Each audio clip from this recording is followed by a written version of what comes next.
Hi folks, welcome back to the Hoard. So somewhere around 5 to 3, 11, 15, 15, 57.6 degrees. Welcome to Sunday for our friends up in Canada. It's 13.6 Celsius, 39% humidity. Look at that, nice charged batteries. I got a phone call from a friend of mine yesterday, Mikey.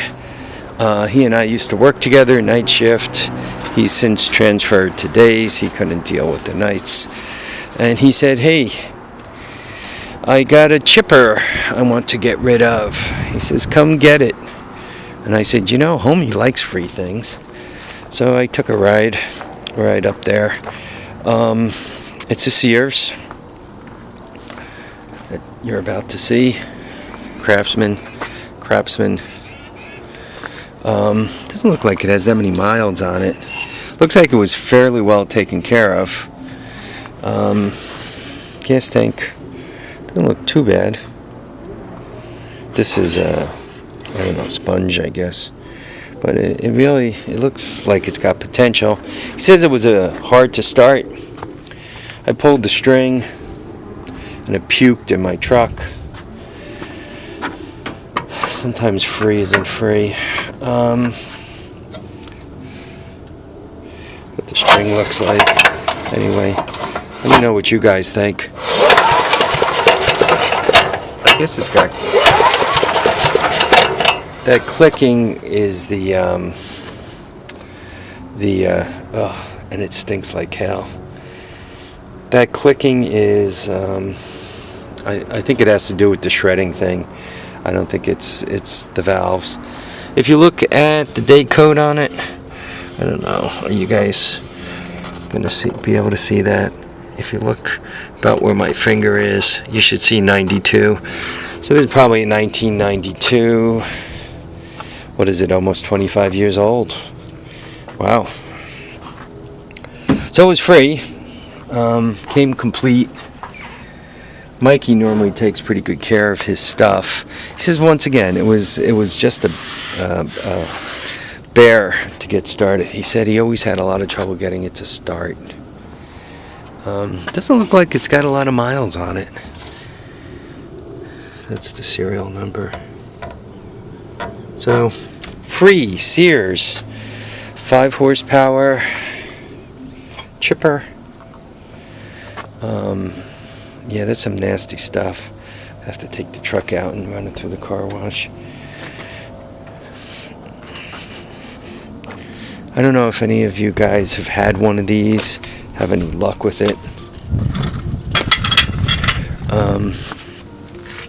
Let me know what you think. You probably think what I think. What the heck, for free? Can't look, you don't want to look a gift horse in the mouth too closely, right? I'll pull it out of there. After it puked all over, I kind of lost interest in picking it up because frankly, it stinks. I'm calling it puked all over because that's what it smells like. Yeah, my boneyard. Oh, look, I got another couple of front ends. Stoney took really good care of me. He parted out a bunch of this stuff, and even that front end. I probably have a front end that'll fit that bike. Oh, and look, another front end. Yeah, I got no shortage of front ends.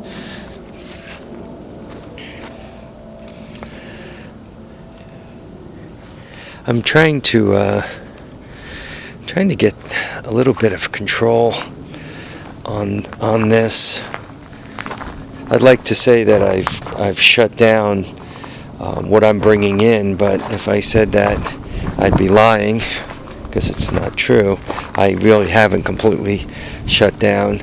Obviously, in the fairly recent past, I brought home that ATC 200 and I brought home another Baja Warrior.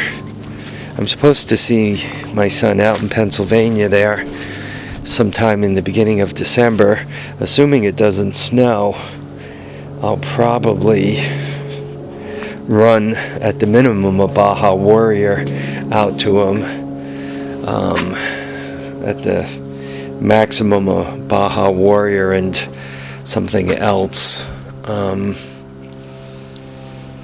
What makes this rough is I would really like to get to the point where I have available space in here to work on things. I'm not against that not being here, and these two guys sitting here, right, the Lakota and the Honda TRX 200 or 300. I'm not against those two sitting here, but they have to start and run and back right out of the garage, right? I mean, turn the key, push the button, thing fires up, back them out, and that'll give me a you know, this whole bay to work in. What I didn't do last year that I'm going to have to do this year is I did not maintain access to this garage. I let it get snowed in. I let this whole thing get snowed in. I can't let that happen again this year. I got to make it so that I'm just going to have to snow blow a path so that I can continue to get in and out of here with stuff. Or if I want to work on something, you know, maintain access between here and that canvas shed, canvas garage. I think I mentioned in one of the other videos, or maybe not, you never know what's crossing my mind and what I say. I'm thinking of putting a 12 by 12 platform under this thing and attaching it to the platform. In addition, I'm thinking of particularly this back wall, making sure that I have support that goes up and goes along there to help that out. I don't want this thing collapsing. I see a lot of them collapse. So if I kind of fortify that main support a bit and then get out here and broom it off once in a while. One of the bad things about having it here is if I get real snow between what comes off this roof and what comes off this roof, I'm going to end up with quite a bit of buildup. So I'm going to have to move it more this way. But as I move this way, I begin having access trouble getting through here with the backhoe loader and all.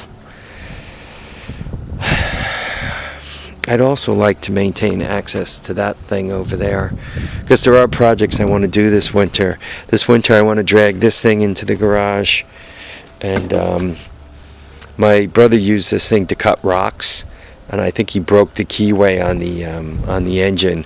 So I'd like to get it inside, figure out what's wrong with the engine, spend some time. I think he hammered the deck pretty good too. I'd like to get the deck off and wire brush it down, get some POR 15 on it, get the deck in nice solid shape. If it needs spindles, put spindles on it and blades. If it needs a tire or two, throw those on there, or even all four of them, because he didn't put that much wear and tear on that thing. It's 42-inch cut. It'd be nice to have around. So I'll have that. I'll have the 38-inch deer that's under that right there, and then I have the 54 or 56, whatever my Kubota is. Just another lawnmower to have around. Alright, I'm babbling and wandering, so I should probably go. Folks, I want to thank you all for watching and commenting and subscribing. Remember to keep your feet down, keep your head up, and please get out there and enjoy all your days. Make sure you have fun. You don't know how many you're going to get, so use them wisely, use them all. Bye now.